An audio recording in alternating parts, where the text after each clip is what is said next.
শহরের যানজটের নাকাল থেকে মুক্তি পেতে অনেক সময় উবার বা রাইড শেয়ারের মুখাপেক্ষী হতে হয় রাজধানীবাসীর। কখনো নির্দিষ্ট সময়ে অফিসে যাওয়া, কখনো বা নিজের প্রয়োজনে দ্রুত এক স্থান থেকে অন্য স্থানে যাওয়ার জন্য মোটরসাইকেলে উঠতে হয় নগরের কর্মব্যস্ত মানুষদের। তবে সম্প্রতি এই মোটরসাইকেল রাইড শেয়ার করেই নিজের সর্বস্ব হারিয়েছেন রাজধানীর মিরপুরের এক নারী।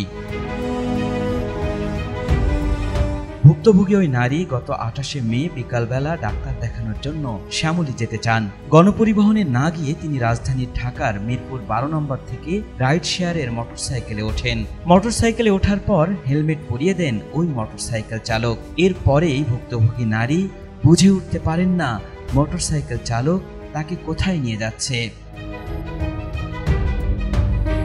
মোটরসাইকেল চালক ওই নারীকে তার গন্তব্যে পৌঁছে না দিয়ে রাত 9:15টার দিকে নরসিংদীর পলাশের ঘোড়াশালের ভাগদি এলিটি স্টিল কারখানার সামনে নিয়ে যান।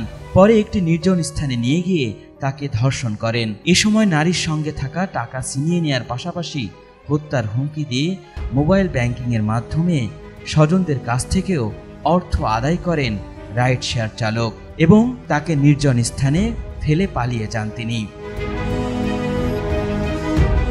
পরে ভুক্তভোগী ওই নারী জাতীয় জরুরি সেবা নম্বর 999-এ ফোন করেন। 999-এর ফোনের মাধ্যমে খবর পেয়ে পুলিশ ঘটনাস্থল থেকে ওই নারীকে উদ্ধার করে হাসপাতালে পাঠায়। ঘটনার পরদিন 29শে মে ভুক্তভোগী নারী ওই রাইড শেয়ার চালক শাহপরানের নাম উল্লেখ করে এবং অজ্ঞাতনামা দুজনের বিরুদ্ধে পলাশ থানায় মামলা দায়ের করেন। পরে তথ্য প্রযুক্তির সহায়তায় রবিবার মধ্যরাতে রাজধানীর ঢাকার কেরানীগঞ্জ এলাকায় অভিযান চালিয়ে ওই মোটরসাইকেল চালককে গ্রেপ্তার করে পুলিশ। রবিবার দুপুরে নরসিংদী জুডিশিয়াল ম্যাজিস্ট্রেট মেশকাত ইসলামের আদালতে হাজির করার পর রাইড শেয়ারের ওই নারীকে ধর্ষণের দায় স্বীকার করে 164 ধারায় জবানবন্দি দেন মোটরসাইকেল চালক শাহপরান। আল ইমরান, ATN বাংলা।